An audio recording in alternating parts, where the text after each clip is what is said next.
So let's bring in Andrew Clennell now. He's our political editor. He joins me here at the desk. So tell us, we're getting detail now. Yeah, I thought I'd throw this one in there because I can't see the private sector doing it on its own, and he's pretty much confirmed that on Sunday Agenda yesterday. He's also confirmed they're looking at 6 or 7 coal-fired power station sites, but he didn't say in this interview whether he's thinking about 6 nuclear reactors or 2 on 6 sites. So we'll have to wait for that. I suspect we'll get it in the midwinter break. Here was Peter Dutton yesterday. We've said that we're looking at between 6 and 7 sites. Do you expect government involvement in these nuclear power stations? Would they be government subsidised or even government owned? Well, every energy at the moment, apart from coal, is. So wind and solar, the other green energy sources. So government subsidised or government owned? By the sound. Well, let's have a look at.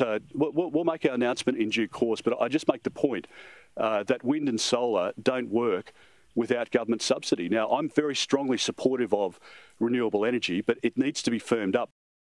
The cost of living is the only game in town, and Peter Dutton knows that. That's why he's moved off climate, taken that risk in the so-called teal seats and gone on to power bills. That's why he's moving away from the 2030 target. He made that clear here. There are pensioners this winter who are eating or heating, but not both. And I'm not going to contribute to further agony for Australians that the Prime Minister is imposing on them at the moment. And that'll be a big difference between the two parties as we go into the next election. I think it would be responsible to take advice from Treasury and Finance and the central agencies about the economic conditions. We have a look at all of that information, and if there are settings that we need to change, then we would change them if it means helping families with the cost of living crisis that Labor has created. And now, I know in our budget coverage I spoke about the prospect of an early election. My understanding is clear, it won't be in September. I'm starting to now doubt it'll be in November or December. And part of that's because these polls are pretty poor for the government. You're not going to go there if you're going to only win 69 or 70 seats.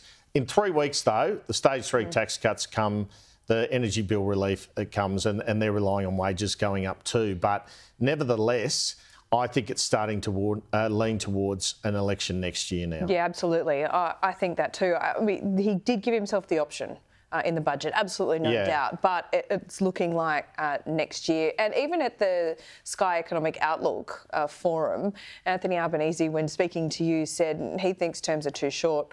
They've lost on the 4-year term, so he's not going to go down that path. So, look, they always go when they win, when they think they have the best chance of winning, don't they? But look, I think it's really interesting where this nuclear debate goes. I think it's a big gamble for Peter Dutton. He needs to have more of his frontbench ministers out there prosecuting the argument on cost of living. But Andrew, don't you think that if you actually concentrate, I mean, the government's out there saying to Peter Dutton and the coalition, oh, this is based on technology that's unproven, it'll be super expensive, blah, blah, blah. But what is the plan for Labor for that 10 to 20% that renewables can't fill? Is it going to be coal? Is it going to be gas? So there's a bit of dishonesty there as well, which I think might be a little bit of an opportunity. Yeah, I think so too, but, you know, it's still a gamble. And he's saying your green hydrogen's untested. It is. They're saying your small modular reactors are untested. So they've both got an argument. The big hole in his policy, though, Peter Dutton, is he's going on about power bills now. What's he going to do about power bills until 2040 when there's a nuclear reactor? He said in that interview, oh, we'll get more gas into the system. But, you know... Well, gas is the short-term answer, isn't it? There's no doubt. Whether the government admits it or not, you've got to look at those two targets. Yeah, they'll get to 42% of emissions reduction on 2005 levels by 2030, but look at the massive gap in renewables. It's about half of the 82% it would be as well. So, look, we'll wait and see. And that's, but I think you're right. The next election is going to be all about cost of living. Peter Dutton is tapping into that. Economist Warren Hogan has an interesting take on employment. It dipped to 4% last week. So what does he actually think about it? Well, we every month get up and talk about unemployment and continue to wait, you and I think, for it to go up, and he's saying it just ain't. So he's saying in developed countries, the ageing population means that we've gone from all these years that I've been a political reporter, I've always spoken about unemployment as a key issue in electoral success. He's saying the labour shortage going forward is the issue. The baby boomers are growing up. They're in the aged care system. You need aged care workers. You need, to fill these gaps, but you don't have, unless you have migration, enough people, and then you don't have enough housing. That's the vortex, if you like, we're in. No longer in this situation where we fear 6, 7, 8% unemployment. And this is a problem, of course, for inflation. Here's Warren Hogan.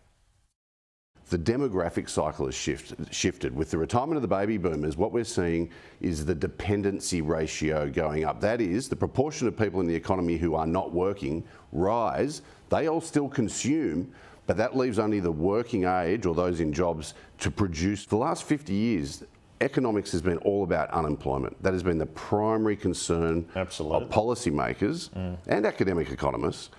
That world's gone. The world now is about labour shortages, and I'm worried about the consequences of the so-called solving for the wrong problem. Yeah, he's good, isn't he? Let's talk about the main game in Canberra today. That is a visit from the Chinese Premier. But what does a successful visit look like here today? No one's really wanting to put parameters around it, are they, Andrew? I guess the government sees a successful visit as his coming at all, but we're treading on eggshells the whole time, given some of the defence issues, etc., cyber issues. So it's a difficult one. They've really put Peter Dutton front and centre, though, haven't they? I mean, they've got him out there meeting Premier Lee. They've got a meeting with him and Premier Lee. I know it's convention, but from the government's point of view, they think that he can't attack them for being weak while this is going on. They also see domestic political interest because of the high numbers of Chinese Australians in so many marginal seats, whether it be Reid or Bennelong or Aston or Tangney, that they need to hold on to. And they think this is a weakness for Peter Dutton. But Don Farrell yesterday, I mean, he had to make clear on Sunday Agenda that they weren't kowtowing to the Chinese authorities. And that's the concern in terms of perceptions on the other side of the political fence on this one. We haven't kowtowed at all. We've continued to represent our national interest and our national security. But what we have done, Andrew, is to stabilise the relationship with our largest trading partner. And the opposition leader on Sunday Agenda, I thought these were the most cautious comments I've ever seen him make on China ahead of his visit with his meeting, should I say, with the Chinese Premier this afternoon. China's an incredibly important trading partner. I'd love to see the trading relationship increase twofold. I'd love to see there being a liberation of some of the trading arrangements, and I think that's to the mutual benefit of both China and Australia as well.